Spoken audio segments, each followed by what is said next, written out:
భారత్ పాకిస్తాన్ మధ్య యుద్ధం వల్ల మనం ఏం సాధించినట్టు అనే ప్రశ్న ప్రస్తుతం అందరి మెదళ్లను తొలుస్తోంది.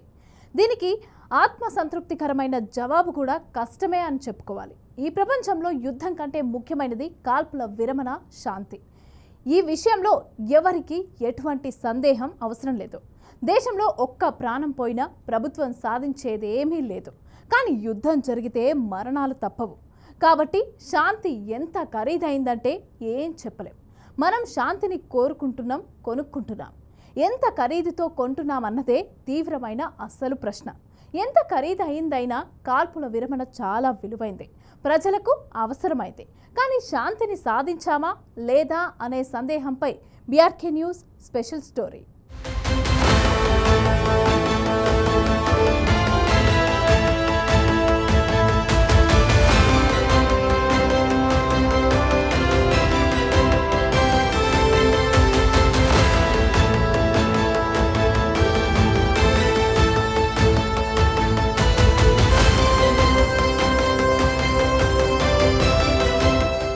యుద్ధంలో మనం గెలిచాం, శత్రువు ఓడిపోయారు అని అనుకుంటూ సంబరం చేసుకునే స్థితి ప్రస్తుతం ఇంకా రాలేదు. ఒకవేళ యుద్ధంలో గెలిచామని అనుకుంటే అదొక భ్రమ మాత్రమే. పాక్ అదేవిధంగా భారత్ మధ్య యుద్ధ విరమణతో చాలామంది ఆశ్చర్యపోయారు. కేంద్రంలో అధికారంలో ఉన్నటువంటి బీజేపీ కూడా ఆశ్చర్యపోయింది. వ్యూహాల గురించి, యుద్ధ పాఠవాల గురించి సోషల్ మీడియాను హోరెత్తిస్తున్న దశలో అధికార పార్టీ వారి శ్రేణులు, వాట్సాప్, యూనివర్సిటీ నేతలు సందిగ్ధతలో పడిపోయారు. ఇక గందరగోళం, అయోమయం వాళ్ళను ఆవహించింది. మరోవైపు పాకిస్తాన్ ప్రధాని వచ్చి మోదీ కాళ్లపై పడి ప్లీజ్ ప్లీజ్ అని పాక్ లొంగిపోయిందని సోషల్ మీడియాలో మేమ్స్ విజృంభించిన దశను కూడా చూసాం. ఈ పహల్గాం దారుణం తర్వాత మరణించిన 60 ప్రాణాలకు విలువ ఉందా లేదా? లైన్ ఆఫ్ కంట్రోల్ బయట పాకిస్తాన్ చాలా స్పష్టంగా 13 మందిని చంపేశామని చెప్తోంది. మరి ఏం సాధించినట్టు? Watch this story.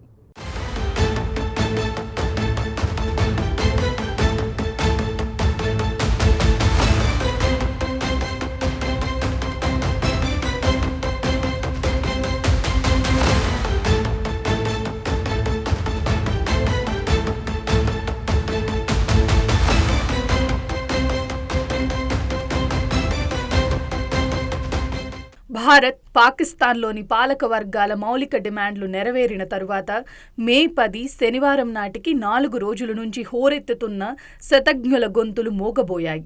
ఏతావాతా చూసినప్పుడు ఇది రాజకీయ నాయకులు తమ సైన్యాధికారులను ముందు పెట్టి చేసిన యుద్ధం. యుద్ధ విరమణకు సిద్ధపడింది కూడా రాజకీయ నాయకులే. అసలు కాల్పుల విరమణ ఒప్పందం ఎందుకు జరిగింది? యుద్ధం వల్ల భారతదేశం లాభపడినట్టేనా? 9వ తేదీ రాత్రి పాక్ వైమానిక స్థావరాలను భారీ ఎత్తున ధ్వంసం చేశామని అధికారికంగా ఫోటోలను సైనిక అధికారులు విడుదల చేశారు. మొదటిసారి జరిపిన దాడిలో ఏ తీవ్రవాదులను తుదిముట్టించారని వివరాలను పేర్లతో సహా 4 రోజుల తర్వాత చెప్పారు. భారత సైన్యం అప్రతిహత విజయాలు సాధిస్తున్నది. పాకిస్తాన్కు సంబంధించిన ఒక్క క్షిపణి కూడా భారత్లోకి రాకుండా సైన్యం ఒక దుర్గమై అడ్డుకుంటుందని చెప్పారు. దీంతో సైన్యానికి దేశవ్యాప్తంగా ప్రజలందరూ జేజేలు పలికారు. ఆపరేషన్ సింధూర్లో భారత సైన్యం పాక్లోని ఉగ్రవాదులను మట్టుపెట్టింది. వారికి శిక్షణ ఇచ్చే స్థావరాలపై దాడి చేసింది. పాక్ డ్రోన్లను ఎక్కడికక్కడికి కూల్చివేసి తన దుర్భేద్యమైన సైనిక శక్తిని భారత్ చాటుకుంది. యుద్ధంలో పాకిస్తాన్పై భారతదేశం తిరుగులేని విజయం సాధిస్తున్నది అంతా అనుకున్నారు. కానీ యుద్ధ విరమణతో అంతా తారుమారైంది. శాంతి ఉండాల్సిందే అనే మాటలో ఎటువంటి సందేహం లేదు. కానీ శాంతిని సాధించామా లేదా అనేదే సందేహం. I have a very brief statement to make. Following that, as you know, there will be a briefing by my colleagues from the military. The Director General of Military Operations of Pakistan called the Director General of Military Operations of India at 15:35 hours earlier this afternoon. It was agreed between them that both sides would stop all firing and military action on land and in the air and sea with effect from 1700 hours Indian Standard Time today. Instructions have been given on both sides to give effect to this understanding. The Directors General of Military Operations will talk again on the 12th of May at 1200 hours. ఇష్టమున్నా లేకపోయినా యుద్ధం భారతదేశం నెత్తి మీద పడింది. అయితే వీలైనంత వరకు ఈ యుద్ధంలోనైనా పాకిస్తాన్కు బుద్ధి వస్తే బాగుంటుంది. భారత సైనికులు, అధికార ప్రతిపక్షాలు కలిసికట్టుగా సంక్షోభ సమయంలో దేశ రక్షణ కోసం పనిచేయడమే లక్ష్యంగా భావించారు. అందరూ ఒక తాటిపైకి వచ్చారు. దాడులు, ఎదురు దాడుల వేళ సరిహద్దుల గుండా దేశంలోకి చొరబడేందుకు ఉగ్రవాదులు చేసిన ప్రయత్నాలను భారత సైన్యం తిప్పికొట్టింది. 8వ తేదీ గురువారం రాత్రి 11 గంటల సమయంలో జమ్మూ కాశ్మీర్లోని సాంబా జిల్లాలో అంతర్జాతీయ సరిహద్దు నుంచి భారత్లోకి అక్రమ చొరబాట్లు జరిగాయని, డ్రోన్లు, చిన్నపాటి మిసైళ్లతో పాకిస్తాన్ సైన్యం దాడులకు పాల్పడిందని, వీటిని భారత సైన్యం తిప్పుకొట్టిందని వార్తలు వచ్చాయి. అంతేకాకుండా దేశంలోకి చొరబడేందుకు ప్రయత్నించిన 7 ఉగ్రవాదుల ఆటను సైనికులు కట్టించినట్టుగా వార్తలు అందాయి. అయినా కానీ చొరబాటులు కొనసాగుతూనే ఉన్నాయి. ముఖ్యంగా చొరబాటుదారులంతా జైషే మహ్మద్ సంస్థకు చెందిన ఉగ్రవాదులుగా అనుమానించి సరిహద్దు రక్షణ దళం వారిని మట్టుపెట్టిందని బీఎస్ఎఫ్ ప్రకటించింది.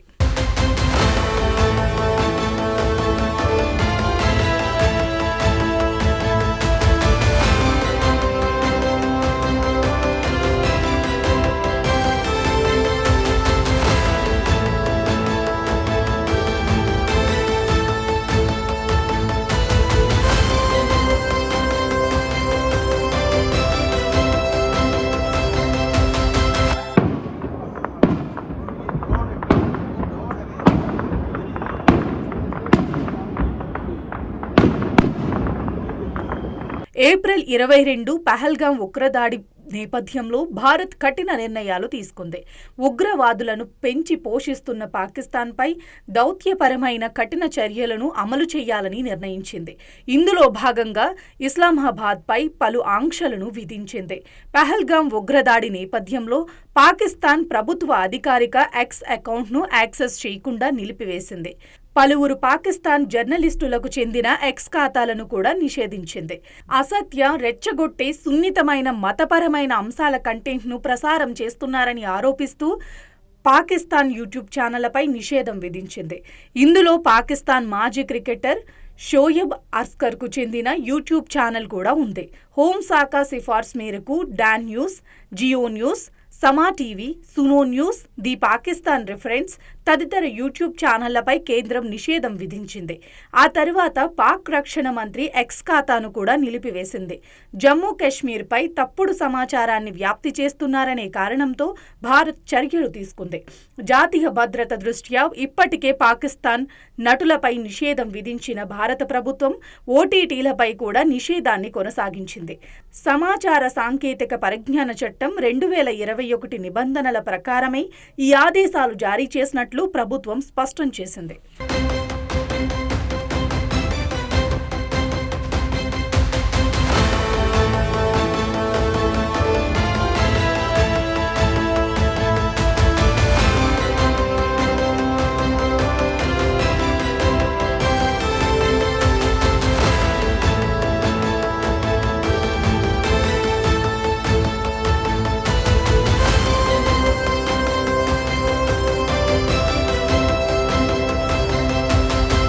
పాకిస్తాన్ నుంచి ప్రచురించే మొత్తం ప్రచురిత అంశాలను వెంటనే తొలగించాలని 2025 మే 8న ఆదేశించిందని డిగిపబ్ అధికారులు ది వైర్ వెబ్సైట్ యాక్సెస్ను నిరోధించారు. ఇది ఆశ్చర్యానికి గురిచేసింది. మత ద్వేషంతో పాటు అసత్య ప్రచారాలు చేసే వెబ్సైట్లను జాతీయ సమైక్యతకు వ్యతిరేకమని ఉత్తర్వులు ఇవ్వటం అయితే పర్వాలేదు, కానీ నిష్పాక్షికంగా, విశ్లేషణాత్మకంగా వార్తా కథనాలను అందించే ది వైర్ లాంటి వెబ్సైట్లను నిరోధించడం న్యాయం కాదని communist party of India general secretary D రాజాదా ఒక ప్రకటనలో తెలిపారు. అంతేకాకుండా కేంద్ర ఇన్ఫర్మేషన్ అండ్ బ్రాడ్కాస్టింగ్ చర్యను ఖండించారు. The mediation took place, how the discussion took place, what were the details involved during the mediation, we do not know. That is why we have been asking the Prime Minister, Mr. Modi, should take the people and the country into confidence and tell the truth. What exactly the mediation, what exactly government of India agreed, what exactly the American President conveyed to our Prime Minister. We do not know. It is all in media, and how far we can believe the media reports, I can't say, unless the Prime Minister himself makes a clear statement on the floor of the Parliament, which is the supreme institution of our democracy, which represents the sovereign will. Fake news ఆపాలంటే కావలసింది the wire లాంటి website access ను నిరోధించడం కాదు. ఆ పేరుతో పత్రికా స్వేచ్ఛను నిలిపివేయటం న్యాయం కాదు. జాతీయ సమగ్రత కోసం పహల్గాం సంఘటనలో ఉగ్రవాదులను ఖండించటం మంచిదే, కానీ ది వైడ్ ను నిషేధించడం న్యాయం కాదని ఇంటర్నెట్ ఫ్రీడమ్ ఫౌండేషన్ న్యాయవాది, ఫౌండర్ డైరెక్టర్ అపర్ గుప్తా కూడా ప్రకటించారు. పాక్ ప్రేరేపిత ఉగ్రవాదులతో పాటు పాక్ సైన్యంతో సహా భారతదేశాన్ని పాకిస్తాన్ పాలకులు కవ్విస్తూ యుద్ధాన్ని రెచ్చగొడుతున్నారు. పాకిస్తాన్ ఉగ్రవాదులతో పాటు భారతదేశానికి ఉన్న ఒక పెద్ద సమస్య ఫేక్ న్యూస్. ప్రస్తుతం భారతదేశానికి భయంకరమైన శత్రువంటే ఇదే. ప్రతి పౌరుడు ఈ ఫేక్ న్యూస్ను వ్యతిరేకించడం, నిజమేంటో పరీక్షించుకోవటం యుద్ధ ప్రాతిపదికతో కూడిన తక్షణ అవసరం.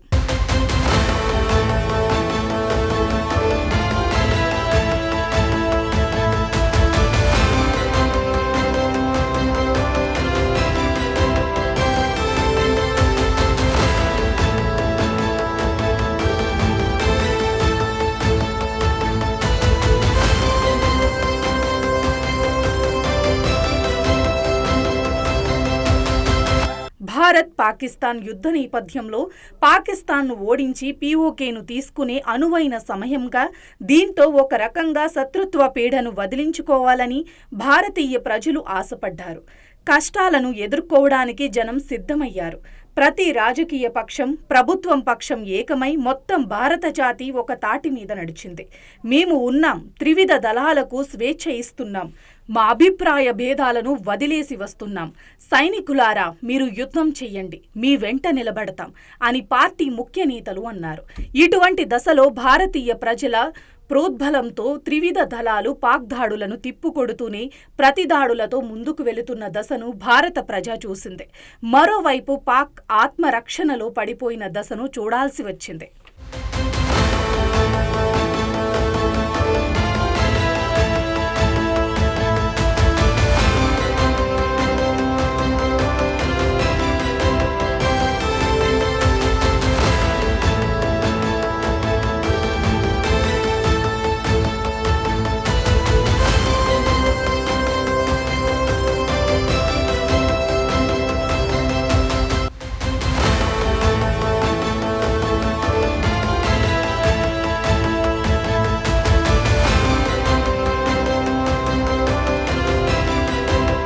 ఏ క్షణంలోనైనా ఉల్లంఘించే కాల్పుల విరమణకు భారతదేశం ఎందుకు అంగీకరించింది?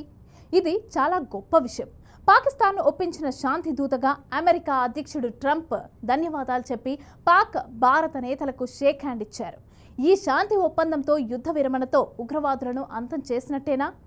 ఉగ్రవాదుల నేతలు లొంగిపోయారా? పోనీ పిఓకే విషయంలో ఏదైనా ప్రగతిని సాధించామా? భారతదేశ షరతులతో పాక్ లొంగిపోయిందనే నమ్మకం ఏదైనా వచ్చిందా? ఉగ్రవాదం తగ్గిందా లేదా ఆగిందా? ఎక్కడ ఈ కాల్పుల విరమణ? ఎక్కడి ఒప్పందం? అసలు ఒప్పందం కుదిరిందా లేదా? Watch this story.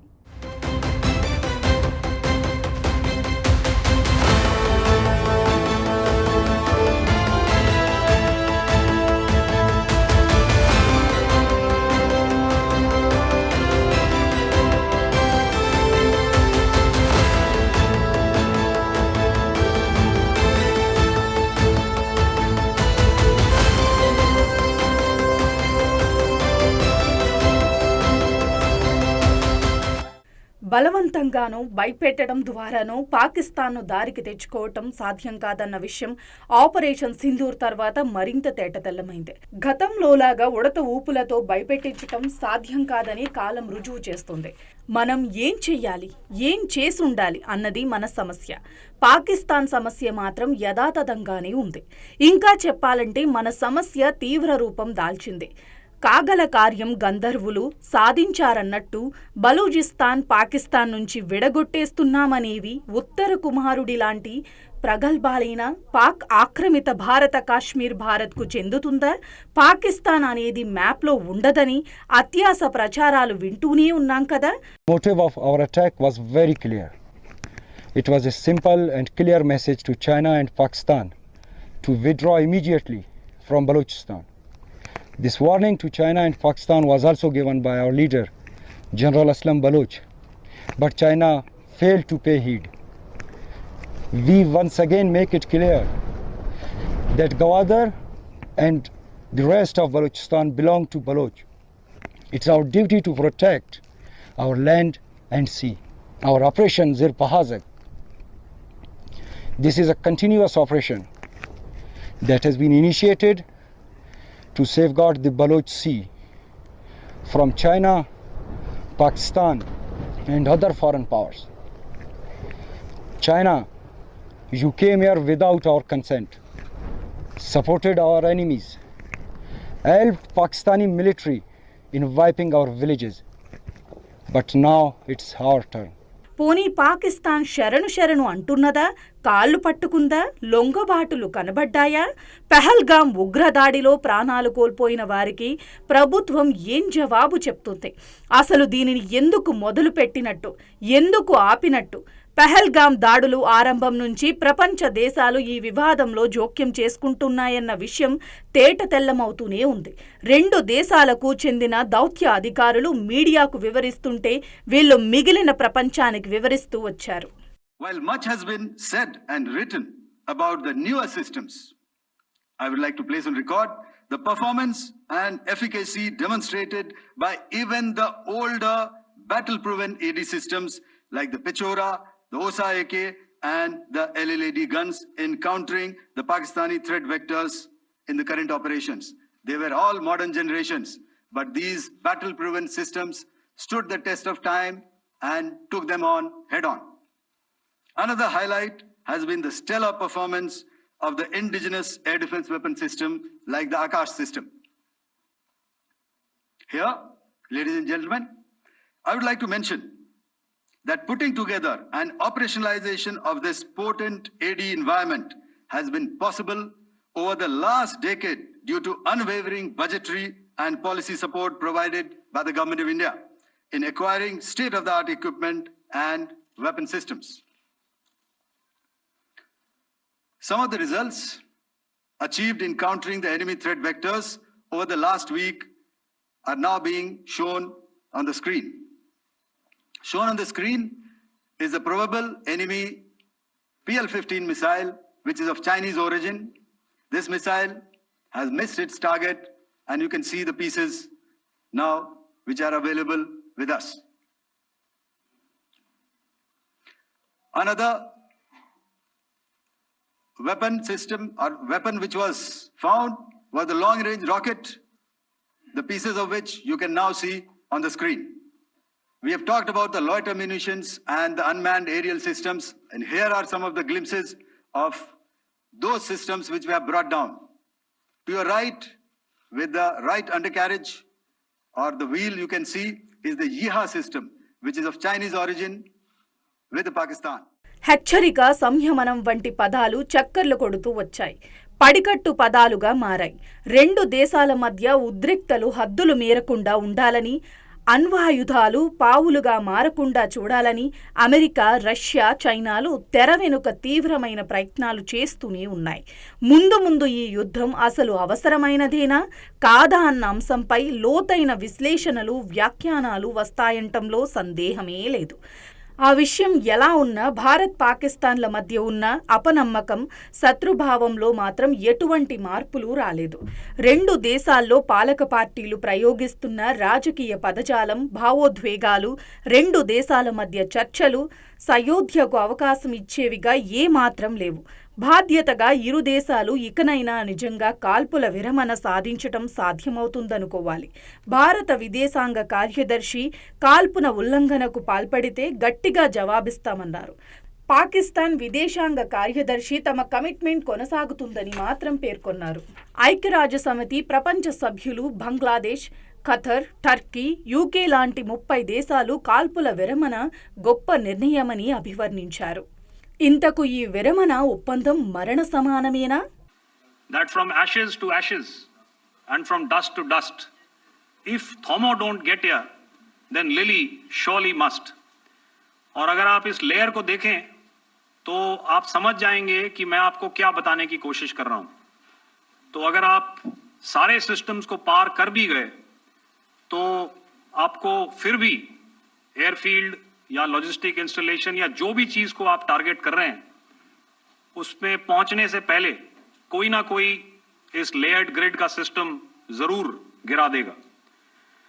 जो दुर्दशा कल आपने पाकिस्तान एयरफील्ड्स की देखी और शायद आज भी एयर मार्शल भारती की प्रेजेंटेशन में, हमारी एयरफील्ड्स हर प्रकार से ऑपरेशनल हैं. यही नहीं, पाकिस्तान के ड्रोन्स और वेपनाइज्ड यूएवीज से की गई हमलावर कोशिशें भी इस ग्रिड के कारण नाकाम हुई और जो बचे कुचे ड्रोन्स थे उन्हें हमारे शोल्डर फायर्ड हथियारों से मार गिराया गया. मैं यहां पर अपनी बॉर्डर सिक्योरिटी फोर्स की भी सराहना करना चाहता हूं. उनके डायरेक्टर जनरल साहब से लेकर बॉर्डर पर तैनात बीओपी पर पहरा देने वाले आखिरी जवान भी हमारे इस अभियान में बढ़ चढ़कर शामिल हुए. సంక్షోభ సమయంలోనూ ఫేక్ న్యూస్, పుకార్లు ఉగ్రవాదుల కంటే భయంకరంగా విజృంభించాయి. ఈ ఫేక్ న్యూస్ వరదలో భాగంగా చాలా విషయాల వల్ల ప్రజలు గందరగోళానికి గురయ్యారు. అయితే జమ్మూ కాశ్మీర్లోని రాజౌరి ఆర్మీ బ్రిగేడ్పై సూసైడ్ దాడి జరిగినట్టుగా వార్తలు రావటంతో ఇది వాస్తవం కాదని కేంద్రం ప్రభుత్వం పేర్కొన్నది. ఇందులో భాగంగా 7 వీడియోలను పరిశీలించింది. అన్నీ అబద్ధాలే అని తేలాయి. పంజాబ్లోని జలంధర్పై డ్రోన్ అటాక్ జరిగినట్లు కూడా వస్తున్న వార్తలను ఫేక్ న్యూస్ అని ప్రభుత్వం అధికారికంగా ప్రకటించడం చాలా మంచి పరిణామంగా చెప్పుకోవచ్చు. ఈ విధంగా ప్రభుత్వం కొన్నాళ్ల వరకు ఈ అసత్య ప్రచారాల మీద యుద్ధం చేయాల్సిందే. ఓ పాత వీడియోపై కూడా పిఐబి వివరణ ఇచ్చింది. వాస్తవానికి ఆ మిస్సైల్ దాడి 2020లో లెబనాన్లోని బీరూట్లో జరిగిన పేలుడు ఘటన అని ప్రభుత్వం పేర్కొన్నది. Press information bureau fact check unit ఇటువంటి వాటిపై వివరణలను ఎప్పటికప్పుడు చెప్పవలసి వచ్చింది. Several attempts were made by Pakistan on spreading a misinformation campaign, as we have seen for the last few days. There were attempts made to say that our S-400 at a northern base was destroyed, which was completely false, and that it was destroyed by a JF-17. It was a false information. Also, that the BrahMos installation was attacked and it was destroyed was false. The destruction of airfields at Srinagar, Jammu, Pathankot, Bhuj, Nalia, etc. was also a false claim. The forward ammunition dump at Chandigarh and Beas are also fit and fine, and we showed you these in the photographs in the morning briefing today. Also, there was a certain different way of miscampaign that the Pakistan conducted by its press conferences, which was conducted in a manner which were completely misleading and devoid of facts. Pakistan has been spreading fabricated allegations that the Indian armed forces have targeted mosques. Let us make this very clear here that India is a secular nation and the Indian armed forces are a reflection of our constitutional values. We hold every place of worship of all faiths in the highest regard. Our operations have been aimed exclusively at terrorist camps and facilities being used for anti-India activities. No religious sites, I repeat, no religious sites have been targeted by the Indian armed forces. Few days, as we have seen, Pakistan all has suffered very heavy and unsustainable losses after it has given us an unprovoked attack on our installations.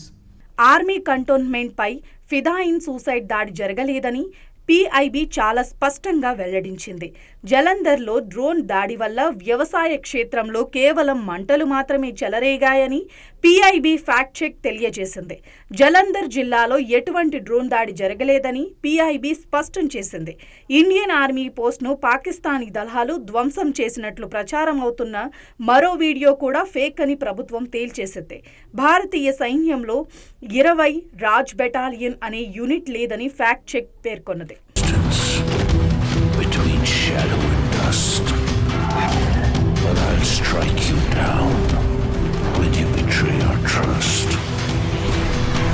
So I'll find you. Answer my job. That's my mission.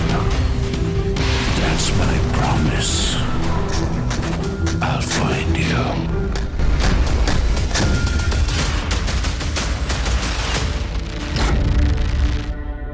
పౌరులకు దేశభక్తి ముఖ్యమే, కానీ అతి ఉత్సాహంతో తప్పుడు పుకార్లు నమ్మకూడదు. నిజం తెలుసుకోవడానికి ప్రయత్నించాలి. కొందరు సోషల్ మీడియా, పాకిస్తాన్లోని ప్రధాన మీడియా ద్వారా కూడా భారత ప్రజల్లో భయాందోళనలు కలిగించేలాగా ప్రవర్తిస్తున్నారు. కాబట్టి జాగ్రత్తగా ఉండాలి. ఇటువంటి పనికిరాని పుకార్లు లేదా ఫేక్ న్యూస్ను ఫేస్బుక్లో తదితర సోషల్ మీడియాల్లో చెప్పడం దారుణం. ఇది ఉగ్రవాద దాడి వంటి భయంకరమైందని అర్థం చేసుకోవాలి. ఏది ఏమైనా ఇది తప్పని పోరాట పరిస్థితి. కాబట్టి ప్రతి పౌరుడికి బాధ్యత అనేది చాలా అవసరం. సోషల్ మీడియాలో నోటికొచ్చినట్టు మాట్లాడడం మంచిది కాదు. పాకిస్తాన్ వ్యాపించే భయంకరమైన అసత్యాలపైన సత్యాల ఆధారంగా భారతదేశం గెలవడం భారత ప్రజల పాలకుల కర్తవ్యం.